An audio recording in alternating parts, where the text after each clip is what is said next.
Good evening. I want you to turn to the person next to you. I want you to look him in the eye and introduce yourself as a genius. Let's begin.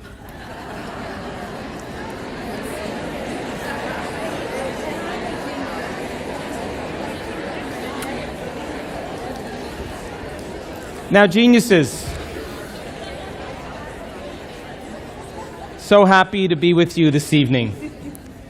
I have a few questions for you before we begin. How many people in this audience actually believe in the idea that the way you think has some effect on your life? That your thoughts create your life? You believe that, yes?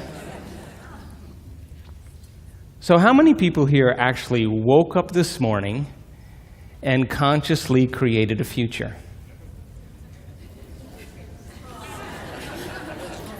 You know, the biggest reason why people don't do it is because you don't really believe it's true. You see, if you knew on a gut level that it was absolutely true, would you ever miss a day? Come on. And would you ever let any thought slip by your awareness that you didn't want to experience? So your brain, according to neuroscience, is organized to reflect everything you know in your life. Your brain is a record of your environment. It's a record, an artifact of your past. So if you believe this, then does your environment control your thinking? Or does your thinking control your environment? So if you wake up in the morning and you get out of bed on the same exact side as you did the day before, you shut the alarm clock off with the same finger, you slip into your favorite slippers, you shuffle into the bathroom and you use the toilet like you always do, then you walk over to the mirror and you look at yourself to remember who you are. Then you get into the shower and you wash yourself in the same routine way. Then you groom yourself to look like everybody expects you to look. Then you go downstairs and you drink coffee out of your favorite mug. Then you drive to work the same way as you did the day before. You see the same people that push the same emotional buttons. You do the exact thing that you know how to do and you memorize and can do so well that you're an expert at. Then you hurry up and rush home so you can hurry up and check your emails, so you could hurry up and go to bed, so you can hurry up and do it all over again. Now, here's my question. Did your brain change at all that day? We could say that you were thinking the same thoughts, performing the same actions, that create the same experiences, that produce the same emotions, but secretly expecting something to change in your life. Would you agree? Yes. So then, as the environment turns on different circuits in your brain, you begin to think equal to your environment. As you see the same people and go to the same places and do the same things at the same time, it's the external environment that's turning on different circuits in your brain, causing you to think equal to everything that you know. And as long as you think equal to everything that's familiar and known to you, what do you keep creating more of? Same life. Now, the quantum law is still applying to you. You're just thinking equal to everything that you know, and you keep creating more of the same. To change, to truly change, is to think greater than your environment. And every great person in history knew this, whether it was William Wallace or Mahatma Gandhi or Martin Luther King or Queen Elizabeth I or Joan of Arc. They all had a vision. They all had an idea. Couldn't see it, couldn't smell it, couldn't taste it, couldn't feel it, but it was alive in their mind. It was so alive in their mind that they began to live as if that reality was actually happening now. So can you believe in a future that you can't see or experience with your senses yet, but you've thought about enough times in your mind that your brain is literally changed to look like the event has already happened? Neuroscience says it's absolutely possible. Now, your personality creates your personal reality. That's it. It's that simple. And your personality is made up of how you think, how you act, and how you feel. So the present personality who's sitting here today, you, has created the present personal reality called your life. Would you agree? Would you also agree then if you wanted to create a new personal reality, that on a fundamental level you would have to change the thoughts that you are thinking, the behaviors and habits that you're demonstrating, and the emotions that you've memorized that's become part of your identity?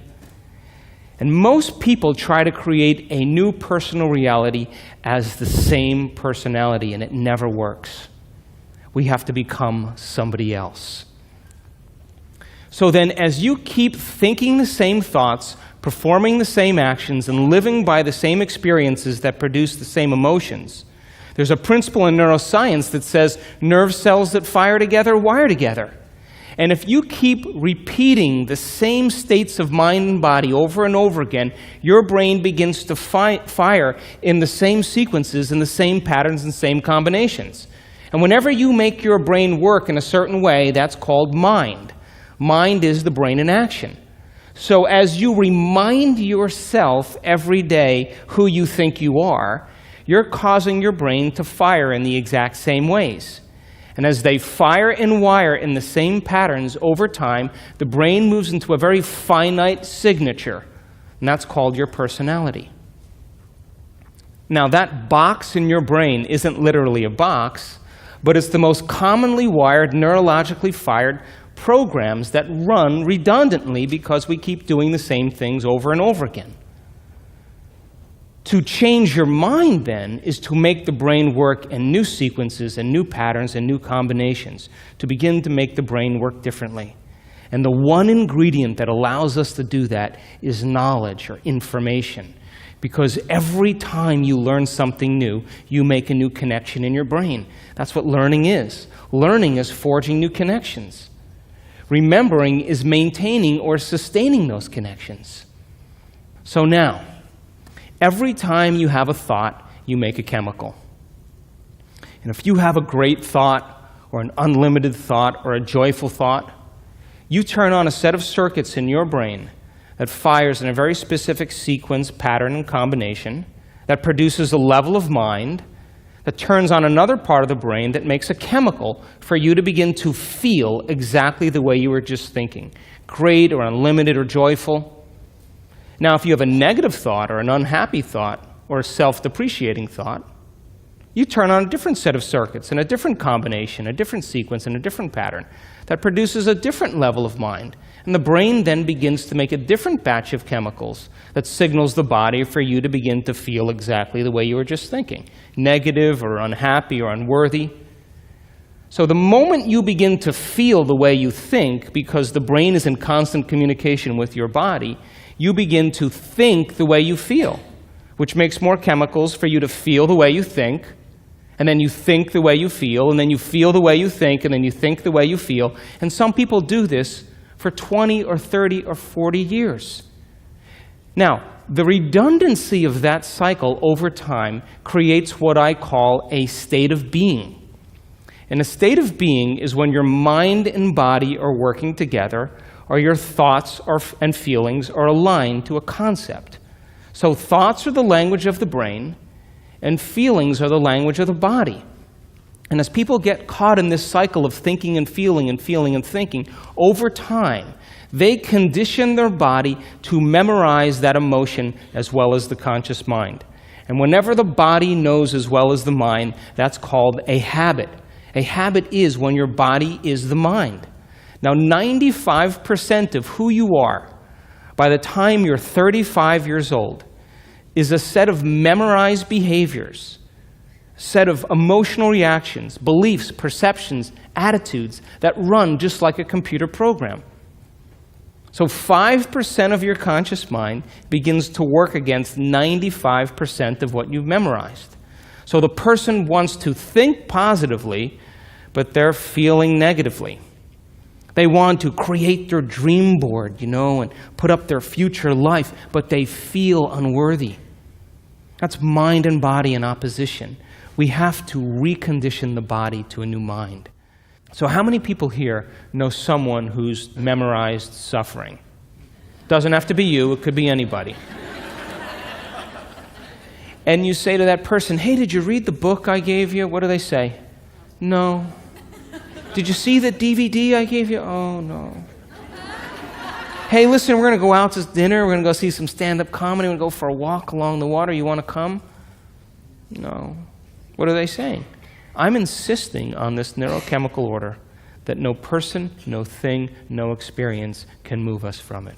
And we have these three brains to allow us to move into a new state of being. And the quantum field, universal mind, whatever you want to call it, responds to who you're being. Not what you're thinking, not what you're feeling, but the combination of how you're thinking and how you're feeling, called a state of being. Now, most people wait for what? Crisis or trauma or disease or loss or diagnosis to really want to change. They wait to the point where the ego is brought to such a low level that they cannot go on business as usual any longer. That's when we begin to look at how we're thinking or what we believe or how we act or our attitude or what emotions we're living by. And my message is, why wait? We can learn and change in a state of pain and suffering, which tends to be the human model, or we can learn and change in a state of joy and inspiration. Now, you want to learn the hardest part about all of this? You ready? The hardest part of all of this, the hardest part of all of this is making the time to do it. That's it. That's it. Making time for your precious self.